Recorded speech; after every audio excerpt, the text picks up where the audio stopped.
Eu gostaria de agradecer a Beth aí pelas palavras fraternas, ao Marcelo pelas reflexões tão lúcidas, tão abençoadas, né? É muito bom, é sempre muito bom revisitarmos a obra de Kardec no conjunto da obra, na sua totalidade, para vermos a beleza, a grandeza dessa inteligência e também desse coração que foi o apóstolo que nos trouxe aí o Consolador prometido.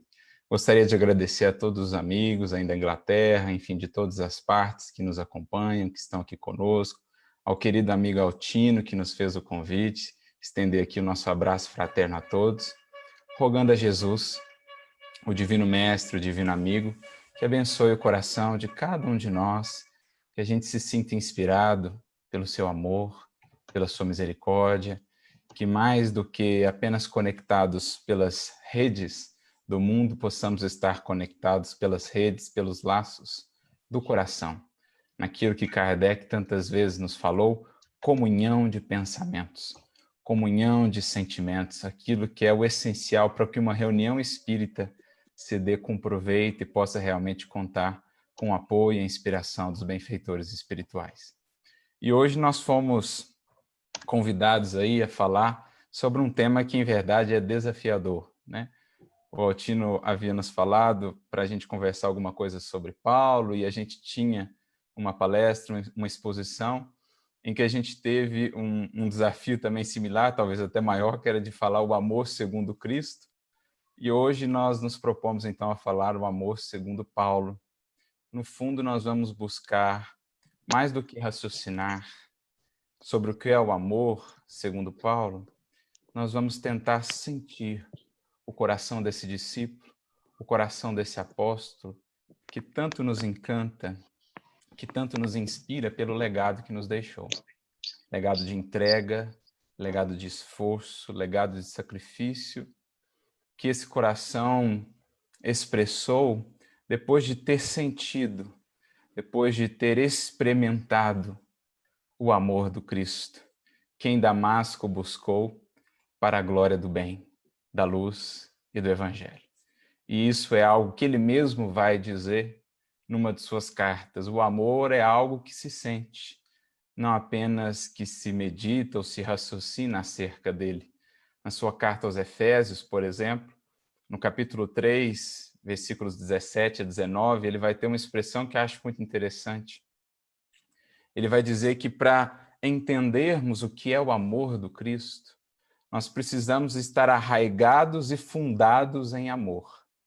Para conhecer, diz ele, a largura, o comprimento, a altura e a profundidade do amor do Cristo, que excede todo entendimento. Então foi mais ou menos isso o que ele pôde, num átimo, sentir e dimensionar no santuário do seu coração, como nos escreve Emmanuel no livro Paulo Estevão, naqueles breves instantes entre a queda do camelo e o perceber o que acontecia com ele, na visita daquela luz grandiosa que estava diante dos seus olhos incrédulos e que se dizia aquela luz ser Jesus, que vinha então lhe buscar para os trabalhos do Evangelho. Conta-nos Emmanuel que ali num átimo, em questão de milésimos, sabe, aquela expansão do tempo que não sabemos explicar, quando nós vivemos algo tão profundo, num tempo tão curto, mas que nos parece toda uma eternidade, porque no fundo é o que o amor faz conosco, nos projeta a eternidade de Deus, aquilo que é transcendente, aquilo que nos escapa, aquilo que é maior do que nós, porque assim é, de fato, o amor de Deus e do Cristo. Num átimo de segundo, ele meditou, ele refletiu que amor era aquele que o buscava, que amor era aquele que descia tão fundo para trazê-lo de volta à luz. A ele, ovelha tresmalhada, o bom pastor vinha buscar. Porque essa é a ideia do amor que Paulo vai percebendo no que diz respeito ao Cristo. Não somos nós quem buscamos o amor. É o amor que nos busca. É o amor que nos busca, como está descrito para nós nas 3 parábolas que temos em Lucas 15. Nesse evangelho que foi assim tão influenciado por Paulo, afinal de contas, Lucas continuou aquilo que Paulo começou e que traz esse evangelho, aquelas 3 parábolas que são as grandes pérolas, talvez. No capítulo 15, a dracma perdida que é buscada, a ovelha perdida que é buscada, o filho perdido que no mínimo movimento de retorno é buscado por aquele pai que corre em sua direção e o abraça e traz de volta para casa, e também o filho rebelde, o que não queria entrar, que foi também buscado pelo pai. Então nós estamos falando de um amor que é pródigo, de um amor que preenche todo abismo, de um amor que vence toda sombra e derruba qualquer barreira sem nunca nos violentar. É um amor que nos embala, que nos envolve, mas que nos espera. É um amor que sabe o momento certo de atuar, que opera em silêncio, diria Gesiel, e que não concorre com as vaidades das criaturas. Esse é o amor do Cristo, esse é o amor de Deus. E foi o que Saulo sentiu ali em Damasco. Ele que vinha caminhando num deserto, não só o deserto exterior, a sua alma era um deserto pela falta desse amor, pela falta de algo que lhe desse sentido e que ele começava a perceber, abundava naqueles primeiros seguidores do caminho, abundava em Estevão, abundava em Ananias, e ele insistia em relutar, mas ali ele pôde constatar que o amor é a força da vida e que o amor o buscava. Diz mesmo Emmanuel que quando ele cai, ele tem aquele insight, ele percebe que desde o primeiro momento em que ele havia ouvido falar sobre Jesus na casa do caminho, nas palavras luminosas de Gesiel, de Estevão, que o emocionaram, embora ele fizesse um tremendo esforço para relutar. Se a gente lê a narrativa de Emmanuel, ele ficou emocionado, ele ficou impactado por aquilo. Mas desde aquele momento, aquele amor o buscava. Ele percebe, o Cristo o havia buscado por todos os meios e de todos os modos. Forças profundas o faziam sempre voltar àquele mesmo lugar, àquele mesmo nome, àquele mesmo ser do qual ele insistia em se afastar. Jesus já dominava a sua alma e ali era apenas a concretização de um processo. No abismo em que ele estava, aquele amor o visitou e o preencheu, o reergueu para a vida, removeu as escamas dos seus olhos, oriundas do orgulho e da vaidade, e o fez, enfim, enxergar a glória da vida, a grandeza do que é servir, do que é amar, do que é se apagar para fazer com que a luz de Deus possa brilhar. Por isso, talvez ele tenha sintetizado, e penso que ali ele falava dele próprio, como está na sua carta aos Romanos, lá no capítulo 5, no versículo 20, quando ele diz assim: onde abundou o pecado, superabundou a graça de Deus. Essa é a descrição que Paulo está fazendo para nós, como fez lá em Efésios, desse amor que a gente não consegue medir, que excede todo entendimento, o amor divino, para nós expresso com maior grandeza no Cristo, ele preenche, não importa o tamanho do abismo em que tenhamos adentrado, quão fundo seja esse abismo do pecado, isto é, do desvio da lei, esse amor nos alcança ali também. Um amor que é gratuito, por isso a ideia de graça, um amor que não exige nada para nos amar.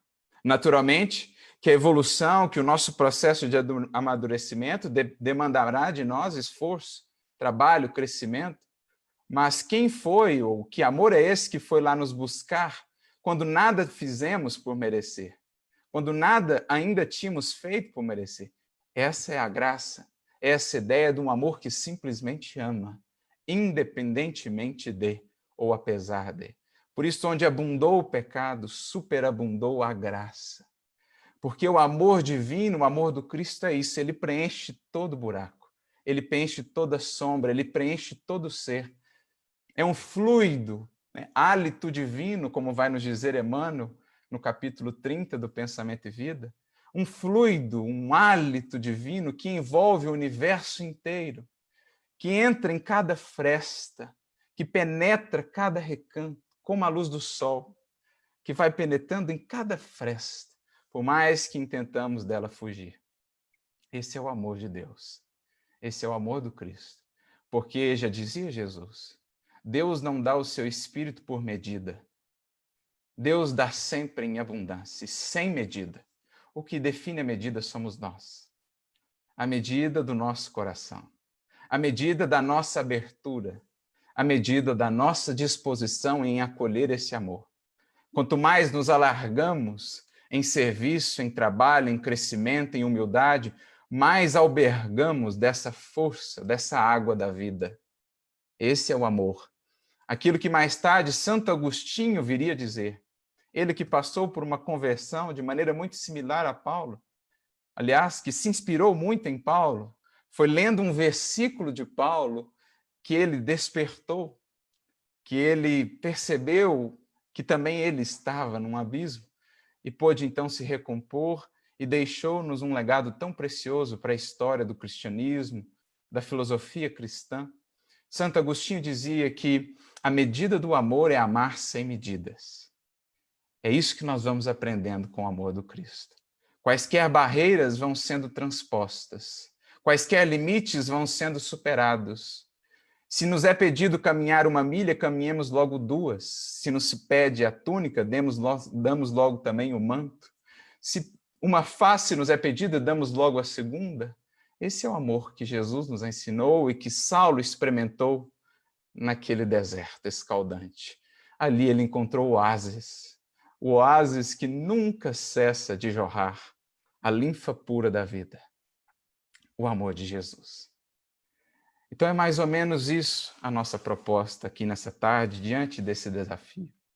Mais do que raciocinarmos, porque o amor excede todo entendimento, é sentirmos o que aquele coração sentiu e que assim o inspirou a fazer tudo o que fez.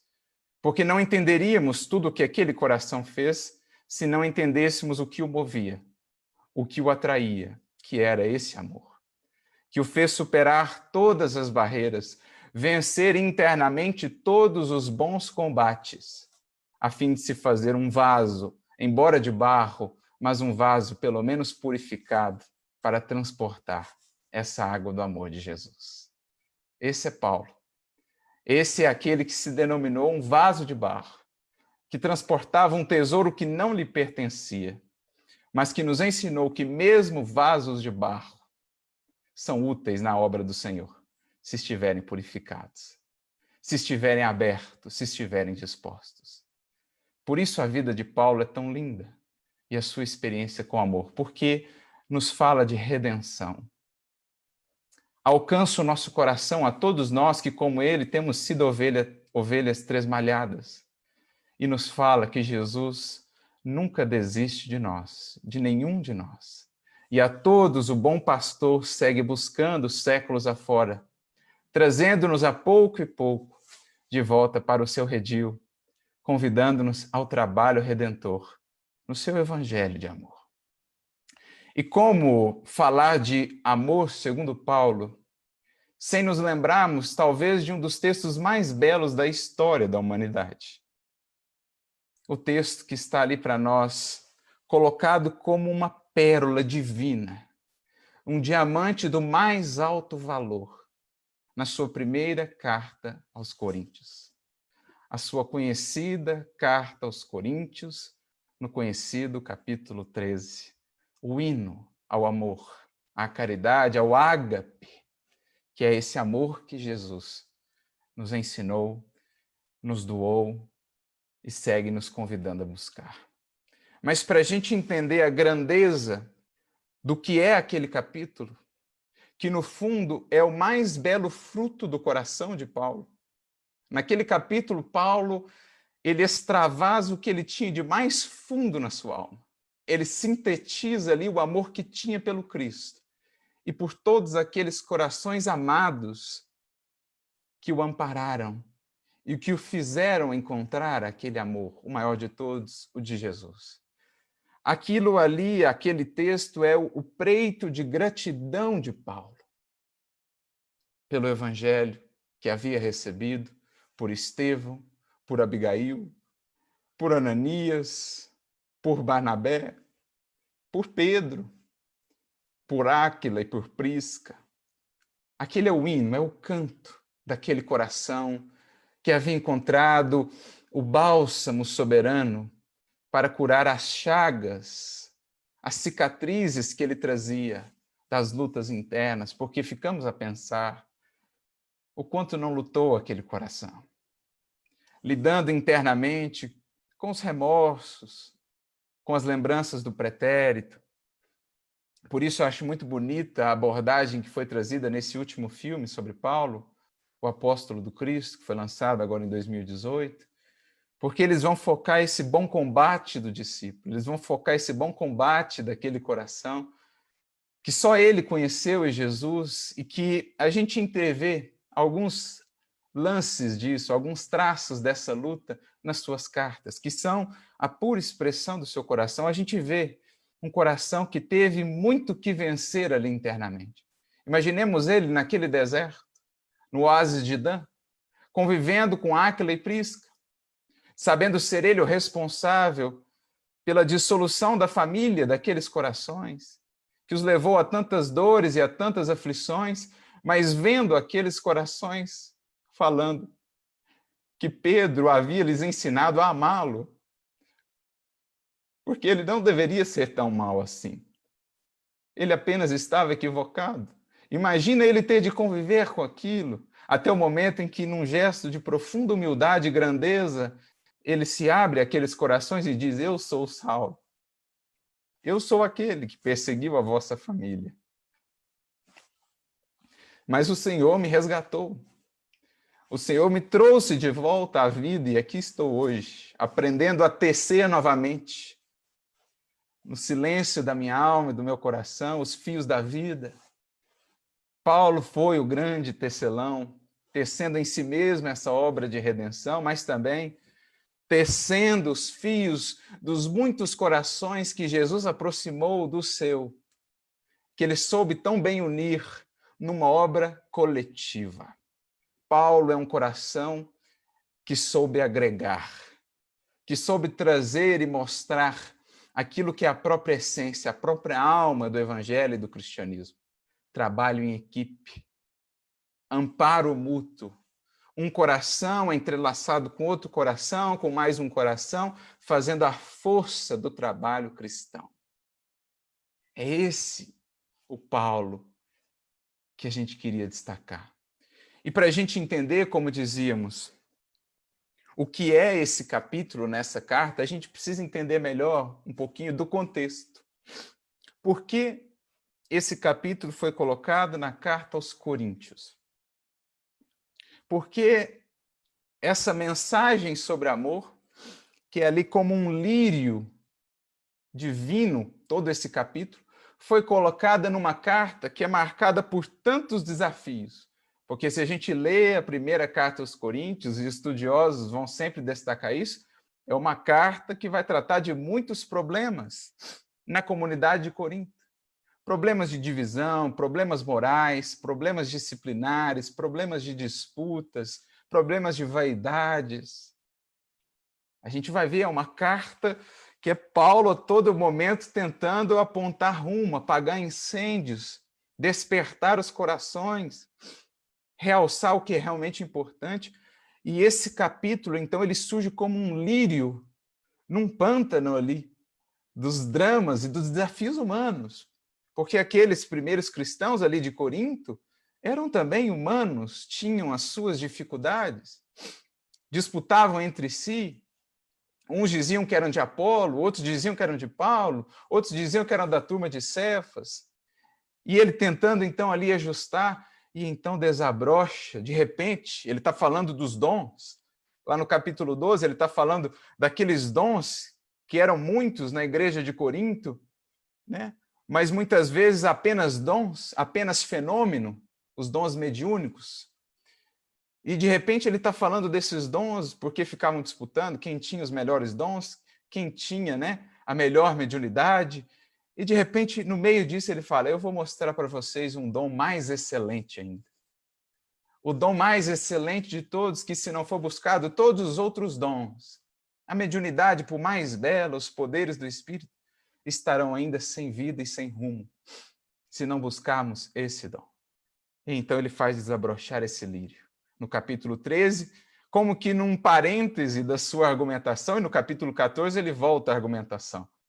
É como se ele viesse ali trabalhando o raciocínio, trabalhando a reflexão, buscando a razão, mas de repente ele sente mais forte a inspiração do alto, faz uma pausa e diz, espera aí, vou abrir um parêntese aqui. Voltemos para o alto. Como diz a expressão em latim, sursum corda. Elevemos os nossos corações ao mais alto e sintamos o que é o dom precioso, a mais bela e valiosa de todas as pérolas, sem o qual tudo mais é pobre, tudo mais é miserável se não tivermos essa pérola. E ele solta, então, aquelas palavras que não foram dele. Ali nós temos Jesus falando com a humanidade. Porque se as cartas foram inspiradas, e Emmanuel nos diz isso, lá no capítulo 7 do livro Paulo Estevão, da segunda parte, as cartas provinham diretamente da esfera do Cristo, tendo em Estevão um intermediário e tendo depois nele um segundo intermediário. Mas ali, creio, era o próprio Jesus quem falava com ele, ou por meio dele, a todos nós. E qual era, então, a circunstância de Corinto que nos faz entender o porquê dessa carta, o que está nessa carta? Para isso, vamos voltar no tempo. Vamos voltar lá no Paulo Estevão, adentrando a história que tanto nos marca. Começando pelo início, porque a história do Paulo Estevão começa em Corinto, a cidade ali da nossa querida Abigail, do nosso querido Gesiel, que estavam ali destinados por essas teias do destino, por aquele tecelão que é maior que o tecelão Paulo, aquele que vai ajuntando os fios de cada vida, estavam eles destinados a sair um dia de Corinto e aportar lá na Palestina, para ali encontrarem aquele rabino apaixonado e ali transformarem para todo sempre a história do cristianismo, a história de todos nós, que aqui hoje estamos em grande parte por causa desses corações. Essa história, portanto, começa em Corinto, com os filhos de Yoredeb, que passa ali por experiências tão difíceis, mas é interessante que nesse capítulo 1 da primeira parte do livro Paulo Estevão, Emmanuel vai nos trazer um pouquinho acerca do contexto dessa cidade, Corinto, que Paulo mais tarde viria a conhecer e viria então ali a fundar a primeira comunidade cristã em Corinto. Diz-nos Emmanuel, no capítulo 1 da obra, a cidade, Corinto, reedificada por Júlio César, era a mais bela joia da velha Acaia, aquela região, aquela província, servindo de capital à formosa província. Não se podia encontrar na sua intimidade o espírito helênico em sua pureza antiga, mesmo porque, depois de um século de lamentável abandono, após a destruição operada por Múmio, restaurando-a, o grande imperador transformara Corinto em colônia importante de romanos, para onde acorrera grande número de libertos ansiosos de trabalho remunerador, ou proprietários de promissoras fortunas. A estes, associara-se vasta corrente de israelitas e considerável percentagem de filhos de outras raças que ali se aglomeravam.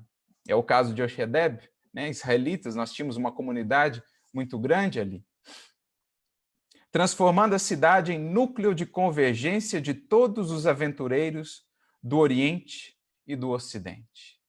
Então, assim, a gente já vai depreendendo que Corinto era uma cidade cosmopolita, até mesmo pela sua localização muito estratégica, quase que como um ponto de parada obrigatório entre toda a jornada do Ocidente para o Oriente e do Oriente para o Ocidente. Quase todos os navios tinham de parar ali, ou paravam ali em Corinto, no istmo de Corinto, a famosa região, que dava acesso ali, Corinto, a cidade de Corinto, tanto ao mar Egeu, como também do outro lado, ao mar Adriático.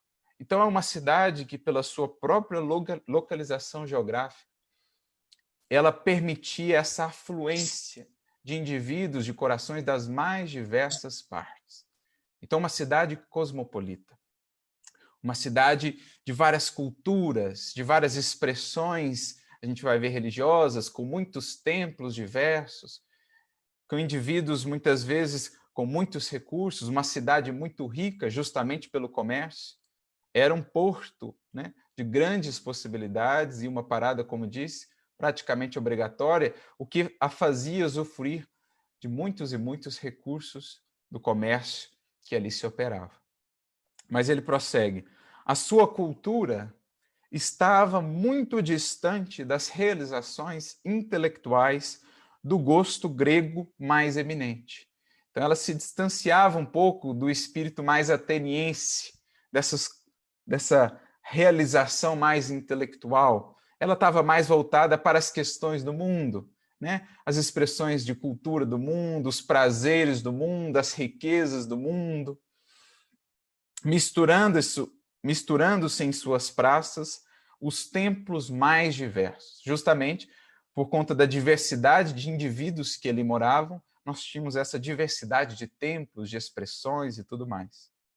Obedecendo, talvez, a essa heterogeneidade de sentimentos, então, se tínhamos ali uma heterogeneidade de culturas, de povos e tudo mais, tínhamos também uma variabilidade imensa de sentimentos. Tínhamos ali espíritos nas mais diversas faixas de consciência, de busca, de emoção. Então, nós tínhamos ali uma mistura. Corinto era um caldo, era uma mistura. Corinto tornara-se famosa pelas tradições de libertinagem da grande maioria dos seus habitantes.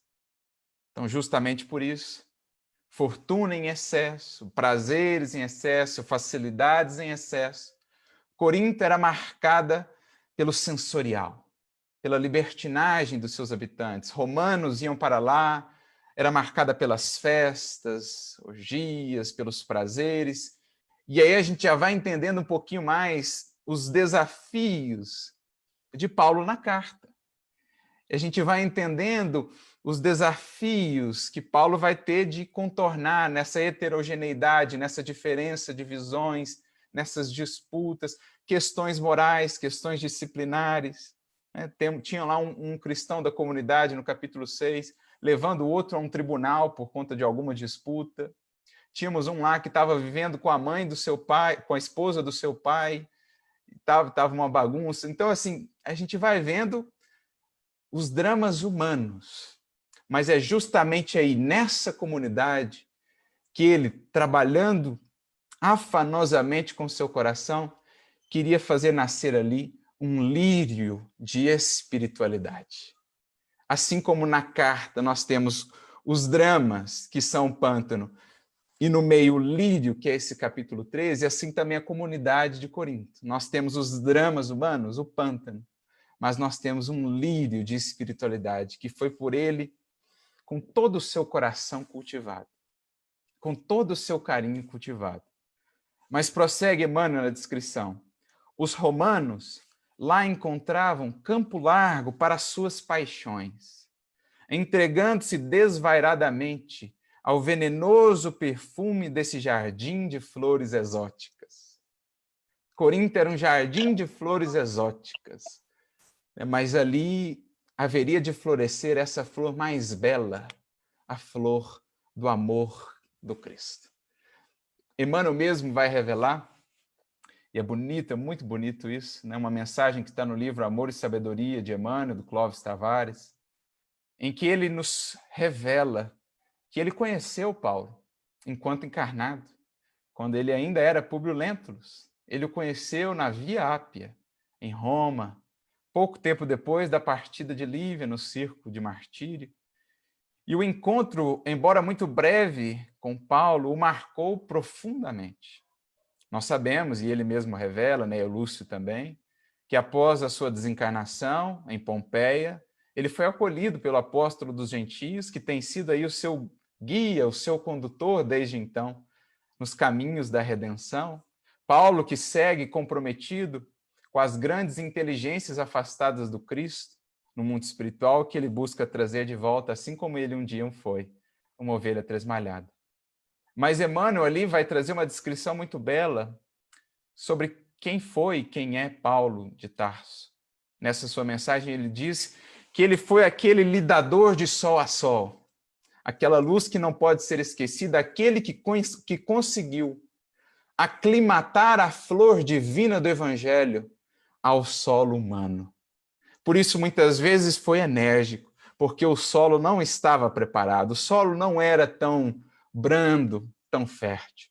Mas foi ele que conseguiu trazer aquela flor divina e pura do Cristo, do Evangelho, para o solo ainda ressequido do mundo e dos corações humanos. Esse é Paulo, esse cultivador, que vai fazer brotar em Corinto esse jardim de flores exóticas, esse pântano, esse lírio de espiritualidade. Então, olha como o contexto casa com a carta, olha como Emmanuel tem esse cuidado de trazer para nós esses detalhes, de como essa carta surge, né?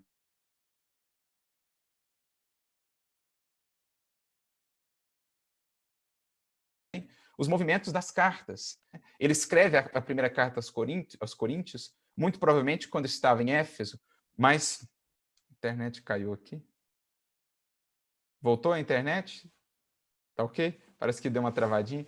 Então, lembrando que foi ali em Corinto que que começa o movimento das cartas, né, quando ele vai estar em Corinto mais tarde.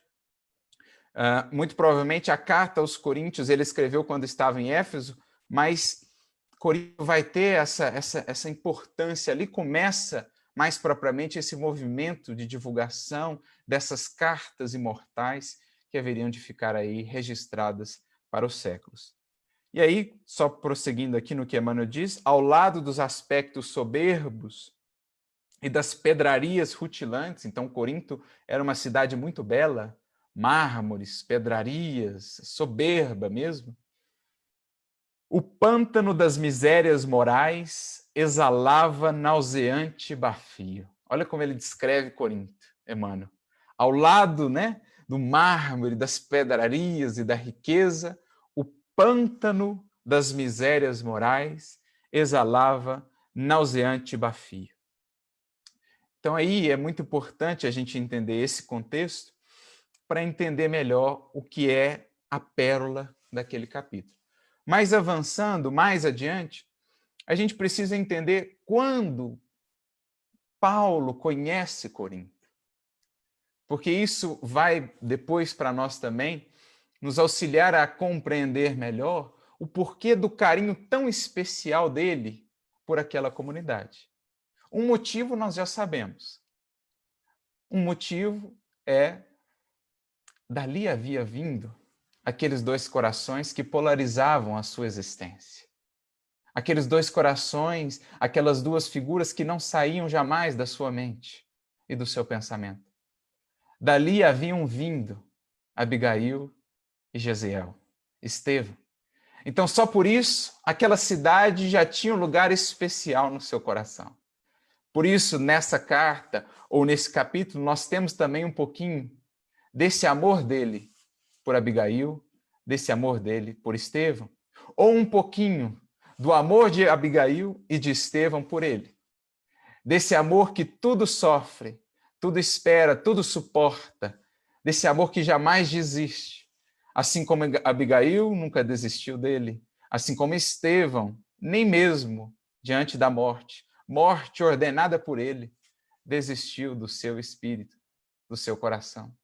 Quando, naquele momento culminante, tem aquelas palavras que ele jamais pôde esquecer. Dizendo a Abigail, a sua irmã, seja para ele uma boa companheira, pois Saulo deve ser muito generoso e bom. Serviu Moisés até o fim. Imagina quando ele conhecer Jesus. Só o amor pode enxergar naquele pântano, naquele coração ali marcado ainda pelo orgulho e pela vaidade, só o amor poderia ver o lírio que viria ali a desabrochar. Era o que Estevão via em Saulo. Era o que Abigail via em Saulo. Era o que o Cristo via em Saulo. E aí a gente entende quando ele diz que o amor não se cansa jamais, que ele tudo sofre, ele tudo espera, ele tudo suporta, ele tudo confia, porque o amor ele vê além. O amor ele vê não o elemento fétido do pântano, ele vê ali o fertilizante. Ele vê ali o adubo que pode ser aproveitado para a florescência do verdadeiro perfume. Ele mesmo haveria de definir que o cristão sincero, o coração verdadeiramente entregue ao Cristo, é o bom perfume do Cristo no mundo. E era o que ele vinha entendendo e aprendendo com esses corações sobre o que era o amor. Então, o primeiro motivo que o vinculava muito profundamente à comunidade de Corinto era justamente a lembrança carinhosa desses dois corações amados. Mas, quando ele conhece Corinto, na sua segunda viagem apostólica, depois de uma das maiores decepções da sua vida, de um dos momentos mais dolorosos para o seu coração, um dos poucos momentos em que a gente vê um Paulo um pouco abatido, um pouco exaurido, porque ele tinha um sonho desde a sua mais tenra juventude. Ele, que, como nos diz Emmanuel logo no início da obra, falava preferencialmente o grego, havia encomendado, né, vestimentas gregas para Abigail, ele que tinha um carinho muito especial para com a cultura grega, com a cultura helênica, a filosofia, tinha o sonho de conhecer Atenas. Tinha o sonho de levar, num primeiro momento, a lei de Moisés a Atenas, como também tinha Roma. Queria ele dobrar os joelhos de gregos e romanos à lei de Moisés. Mas esse sonho se ampliou ainda mais quando ele acolheu o evangelho, porque pensava consigo, agora ele levaria algo ainda maior a Atenas, ainda maior, ainda mais grandioso. Ele levaria o evangelho do Cristo aos sábios atenienses, que seriam então grandes colaboradores para a divulgação da boa nova. E é com esse espírito que ele adentra Atenas, encantado pelo mármore ateniense, pela beleza daquela cidade histórica que havia acolhido Platão, que havia acolhido Sócrates, que havia acolhido tantos outros, Epimênides, que ele cita nas suas cartas, Platão também ele cita na sua carta, em Atos, né, no seu discurso. Então, ele entra na cidade maravilhado. Ele estava tão encantado como uma criança, né, com os olhos brilhando, que não percebe o desprezo com que logo é acolhido em Atenas, porque ele não reparava como ele se apresentava. Ele mais parecia um mendigo. A barba enorme, as cicatrizes por toda parte, o corpo esquálido diante das lutas, diante das labutas imensas. E então os atenienses não conseguiam ver nele senão um mendigo que visitava ali Atenas, que passava por Atenas. Mas ele, com a esperança, com aquilo que o movia, logo quer pregar. Faz um esforço, encontra um lugar, começa a falar e não chama muita atenção, mas ele tanto insiste que consegue ali um indivíduo que o leva para falar no Areópago, no famoso Areópago.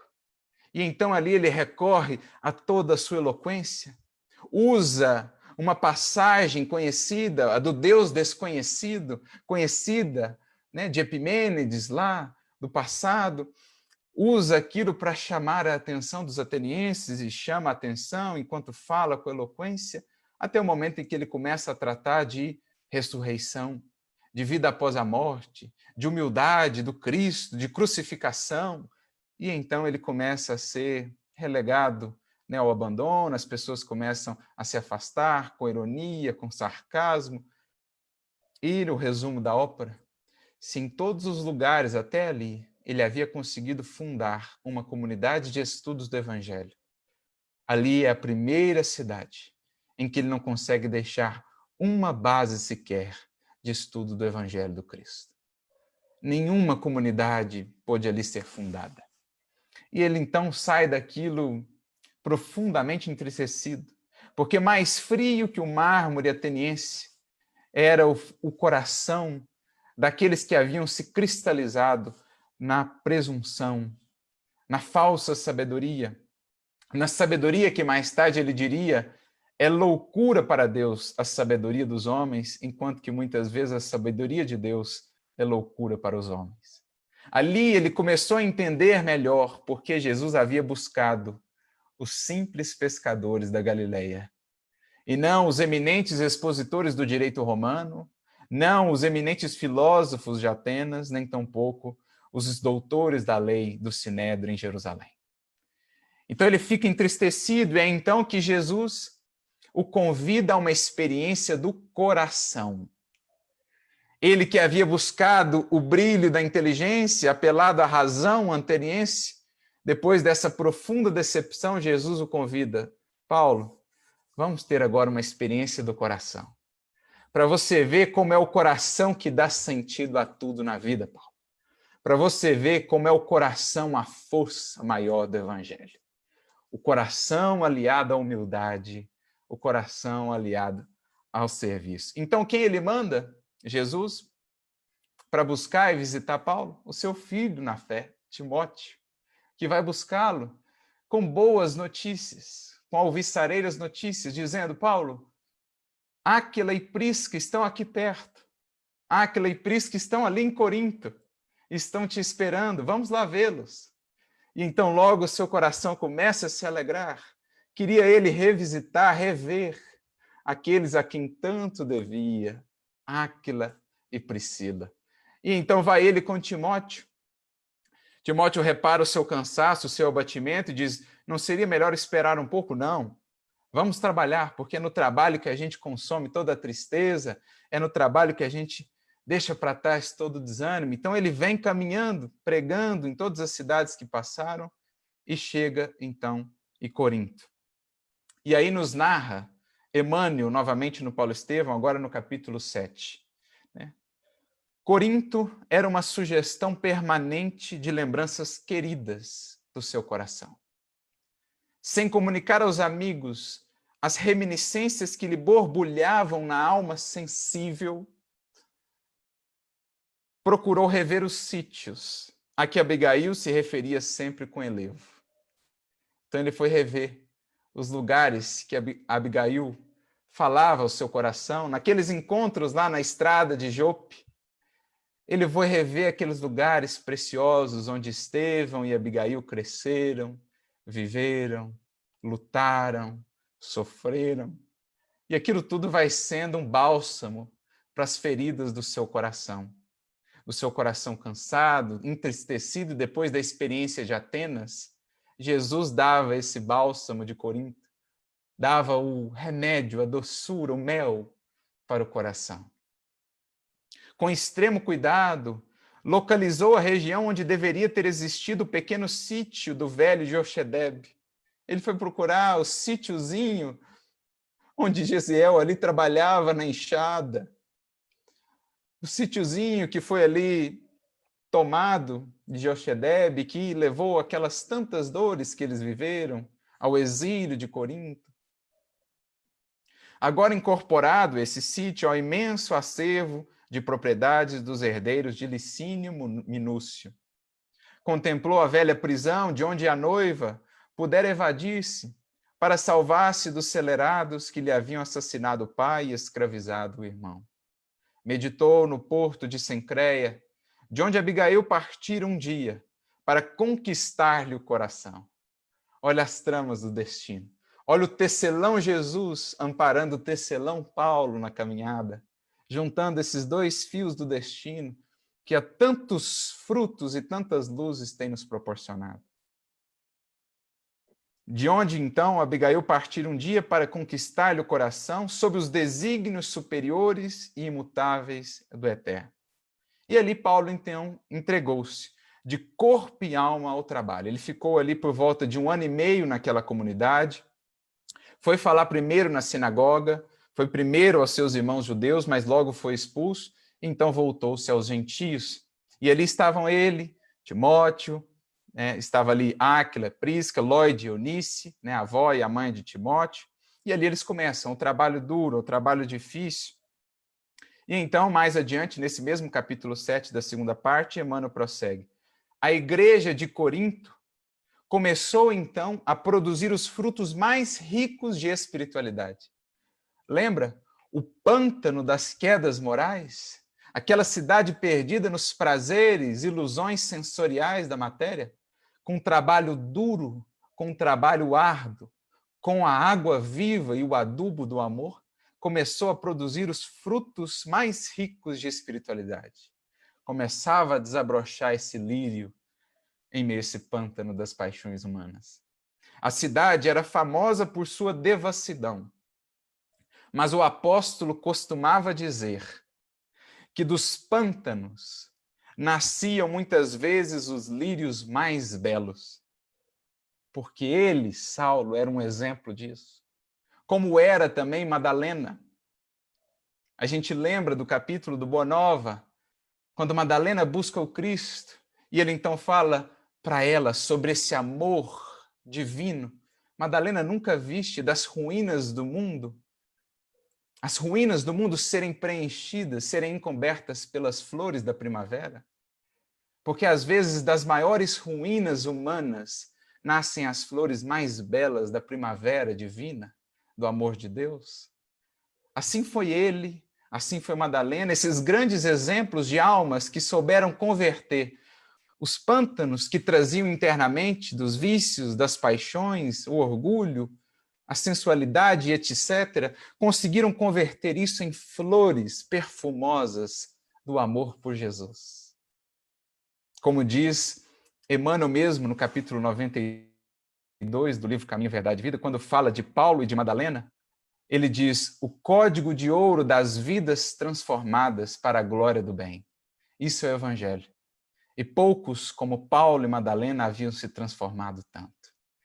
Porque ele sabia disso.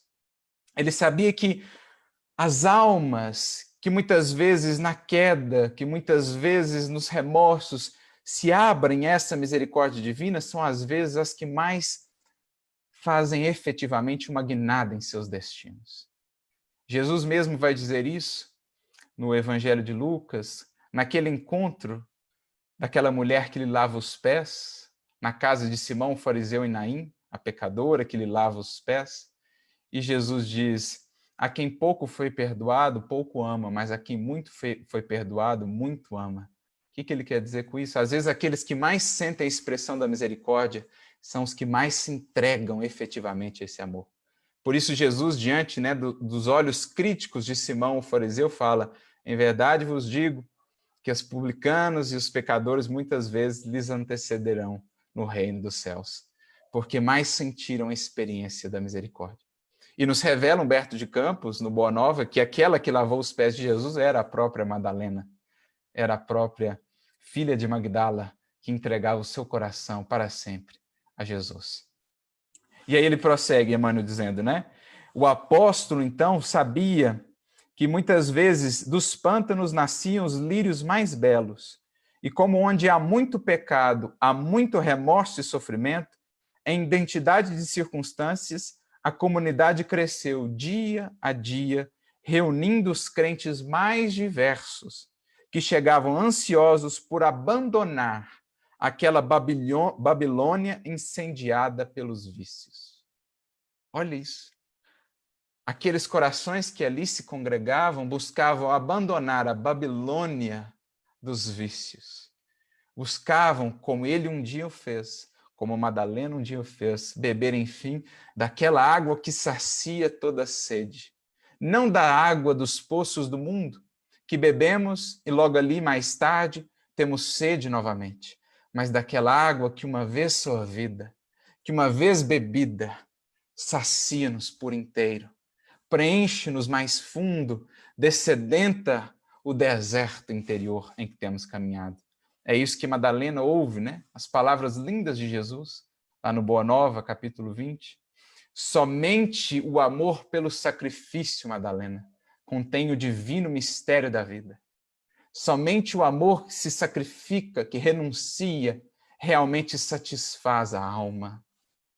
Então é o amor que doa-se, é o amor que encontra alegria no servir, alegria no amar, que aprende a se nutrir, não daquilo que vem a receber, mas daquilo que vem a doar. a semear nos outros corações. Então, esse é o contexto daquela comunidade. E aí a gente entende com muita clareza o porquê esse título, ou porquê esse texto foi inserido nessa carta, que é uma carta com tantas lutas. Do capítulo 1 ao 4, a questão das divisões. Uns de Paulo, outros de Apolo, outros de Pedro, e Paulo então diz, somos todos do Cristo. Outros querendo se considerar os espirituais acima dos outros, porque faziam isso ou aquilo outro, não seguiam esse ou aquele ritual. E Paulo, então, convidando-nos a entender que espiritualidade mesmo, grandeza, está no amor e no servir. Outros disputando quais tinham os melhores e maiores dons. Uns falavam em línguas, outros tinham o dom da cura, outros o da palavra, e ele então fala, vou mostrar para vocês o dom mais excelente, o maior de todos os dons. Disputas quanto à ressurreição, uns não acreditavam naquilo, outros não acreditavam naquilo outro, e ele fala na carta sobre isso, mas dizendo de que adianta-nos tudo isso, toda essa ciência, toda essa discussão, se não tivermos amor. É isso, em síntese, que está naquele capítulo 13, naquela carta, que pode ser dividida em síntese, em essência, em 3 partes fundamentais, aquele capítulo 13. Do versículo 1 ao 3, do versículo 4 ao 7 e do versículo 8 ao 12, fechando com o versículo 13, que é a síntese divina, as 3 virtudes fundamentais que Paulo nos apresenta. A fé, a esperança e a caridade, ou o amor, depende da tradução, mas é a expressão ágape, esse amor doação, esse amor divino. A primeira parte, do versículo 1 ao 3, que é aquela parte belíssima em que ele diz, ainda que eu falasse todas as línguas, dos homens, dos anjos, ainda que eu tivesse toda a ciência, todos os dons, toda a profecia, ainda que eu desse o meu corpo para ser queimado, ainda que eu desse toda a minha fortuna aos pobres, se eu não tivesse amor, isso de nada adiantaria. O que ele trabalha, então, nessa parte, do versículo 1 ao 3, o amor é o que dá sentido a tudo na vida. Tudo que é feito fora do amor não tem valor em eternidade, não tem valor em si mesmo, porque o tempo só conserva, já diria Alta de Souza, ou Maria Dolores, melhor dizendo, o tempo só conserva aquilo que se faz por amor. Então, os gestos mais nobres exteriormente, as maiores capacidades da inteligência, da cultura, se não encontrarem essa alma que lhes dá vida, o amor, serão infrutíferos.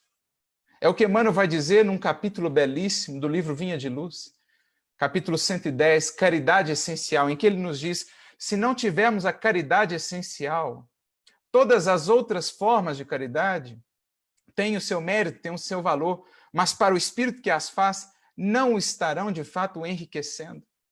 Porque ele diz, a caridade essencial é aquela de vivermos no Cristo, para que ele viva em nós. É aquela de vivermos no amor, para que o amor dê sentido a tudo o que fazemos. Sem essa caridade, diz Emmanuel, podemos erguer imensas obras de pedra, recolher a gratidão de muitos, os aplausos de outros tantos, mas nós mesmos, nos momentos de testemunho e de aferição, estaremos como mendigos de luz, sem esse amor em nós, sem essa luz em nós. Então é isso que ele trabalha nesses 3 primeiros versículos. Tudo mais, a inteligência, a sabedoria, a fé, a ciência, os recursos materiais, o nosso corpo físico, os nossos trabalhos, sejam eles quais forem, os nossos atos só têm vida, só ecoam na eternidade, só trazem realmente elevação e sublimação, se tiverem como alma, como sentimento a lhes inspirar o amor. Então, essa primeira parte do capítulo 13, nós temos o amor que dá sentido a tudo. O amor que dá os porquês a todas as coisas. O amor que nos faz enxergar o porquê e que dá sentido ao existir. Como dizia Viktor Frankl, quem tem um porquê suporta qualquer como. E o amor é o que dá o porquê da vida. Porque uma alma luta até o sacrifício por outros corações? Porque ama. Porque os mártires adentravam cantando nos circos? Porque amavam o amor. Como diz Lázaro no Evangelho segundo o Espiritismo. E quando ele pronunciou essa palavra divina, amor, os mártires, ébrios de esperança, desceram aos circos. Porque amavam. Então o amor dá sentido a todas as coisas. Depois do versículo 4 ao 7, nós temos ele descrevendo as características do amor. O amor é benigno. O amor não se folga com a injustiça, mas se folga com a verdade. O amor é paciente, o amor não se ensoberbece. O amor tudo espera, tudo sofre, tudo crê, tudo suporta. Ele vai falando desse poder maravilhoso do amor, de purificar tudo que toca. Aquilo que Jesus mesmo não ensinou.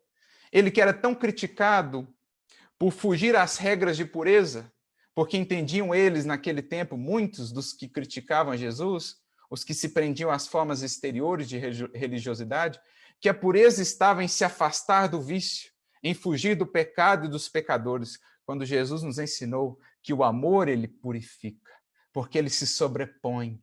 Tudo aquilo que ele toca, tudo aquilo que ele embala, tudo aquilo que ele envolve, ele reergue, ele traz de volta à vida, ele remove o cascalho para fazer luzir o diamante. Por isso Jesus vivia com os publicanos, os pecadores, aqueles que o buscavam arrependidos, e com isso ele impressionava, né? Ele até deixava aturdidos os fariseus, porque pensavam, mas e a pureza? Como é que é possível manter a pureza? E Jesus então diz, não é o impuro que contamina o puro, é o puro que está a serviço purificador. É o amor que, quando encontra um ambiente, vai então renovando, vai purificando, vai sublimando. É aquele caso do Chico que adentra num bar pela manhã e então assusta os que o veem naquele bar conhecido pela ambiência, e ele diz, meu filho, onde entra um cristão, ali se faz a sua casa, ali se faz a casa de Jesus, pois o amor em tudo que ele toca, ele purifica, ele reergue. Ele é essa força renovadora da vida. É o que Paulo trabalha nesses versículos 4 a 7. E por fim, dos versículos 8 a 12, ele trabalha o amor que planifica. Então, na primeira parte, o amor que dá sentido. Na segunda parte, o amor que purifica. Na terceira parte, o amor que planifica. Que é quando ele diz, agora vemos em parte, mas então veremos mais tarde no todo. Agora estamos trabalhando naquilo que ainda não é perfeito, mas então virá o perfeito. Agora nós vemos em espelho e enigma, mas um dia nós veremos face a face. Quando eu era menino, eu falava como menino, pensava como menino, mas então, desde que deixei de ser menino, passei a falar de outra maneira, a ver de outra maneira. Ou seja, o amor é aquilo que impulsiona tudo que existe na criação à plenitude, ao aperfeiçoamento, à melhoria. O amor é o que preenche tudo. Ele mesmo diria, mas em outro momento, nas cartas, em Romanos, o amor é a plenitude da lei. O amor é o vínculo da perfeição. O amor é o que vai preenchendo, é o que vai movendo, é o grande combustível da criação que move todas as coisas, todos os seres à perfeição, a preencher o que nos falta, a completar o que em nós é vazio. O amor é o que nos aprimora, é o que nos engrandece. É o que ele trabalha, então, nessa terceira parte da carta. O amor é o grande motor da vida, é o que sustenta a cada ser no estágio em que está. Como diz o próprio Emmanuel no Pensamento e Vida, capítulo 30. Essa silenciosa esperança do céu que nutre cada ser no estágio em que está da criação. Isso é o amor, convidando-nos à completude, à plenitude, a sermos o que estamos destinados a ser, a fazer em nós o que é semente, converter isso em fruto, fruto da vida, fruto de luz, os frutos do Espírito. Essas são as três partes primordiais dessa pérola, desse lírio que desabrocha no pântano de Corinto, no pântano da primeira carta aos Coríntios. Entre os dramas humanos, nasce essa flor de um perfume tão belo, que ele arremata, então, com a síntese do Evangelho. As 3 virtudes fundamentais: a fé, a esperança e o amor. A fé como a expressão do nosso amor por Deus, pelo Cristo. Lembrando que, como mesmo o próprio Cristo define lá em João 14, 23, se me amais, guardareis os meus mandamentos. Então Jesus, em mais de um momento, faz o vínculo entre fidelidade e amor. Como expressamos o nosso amor pelo Cristo? Como expressamos o nosso amor por Deus? Sendo fiéis, na fé, sendo coerentes, buscando viver esse paradigma que o Evangelho nos propõe. Então, a fé é o movimento do amor que sai da criatura em busca do Criador, em busca do Cristo. E a esperança é o retorno. É o amor de Deus que se derrama sobre o coração da criatura. É o amor de Cristo que alcança o nosso coração. Como ele mesmo, Paulo, vai descrever, no capítulo 5 da carta aos Romanos, versículo 5, a esperança é o amor de Deus derramado em nossos corações. Então, olha que linda construção ele faz. A fé é o movimento da alma em amor em direção a Deus e ao Cristo. A esperança é o movimento do amor de Deus e do Cristo em direção à alma. E por meio desses 2 canais, fé e esperança, flui essa seiva da vida, essa seiva divina, que tudo planifica, que a tudo dá sentido e a tudo purifica, que é o amor, que é a caridade. Eis as 3 virtudes fundamentais, o triângulo de forças espirituais que Paulo nos apresenta, que é esse triângulo que nos aponta para o alto, para o divino. Essa é a carta aos Coríntios. É este o hino mais belo, talvez, que a humanidade já viu sobre amor, que nos descreve um pouco daquilo que ia mesmo naquele coração. O seu amor por Jesus, o seu amor por Abigail, o seu amor por Estevão, o amor que ele nos legou e que nos cabe agora buscar para que possamos nós nos saturar dessa que é a água da própria vida, a única capaz de converter todo o deserto num jardim, num Éden de frutos, de perfumes que um dia haverá de ser o mundo interior de cada um de nós. Que Paulo, portanto, nos inspire e que possamos, como ele, sentir esse amor, arraigados e fundados nele, para entender esse amor que excede todo entendimento, esse amor que nos preenche e que nos busca, convidando-nos à glória de viver, de amar e de servir. Que Jesus e que Paulo nos abençoem e nos inspirem a todos.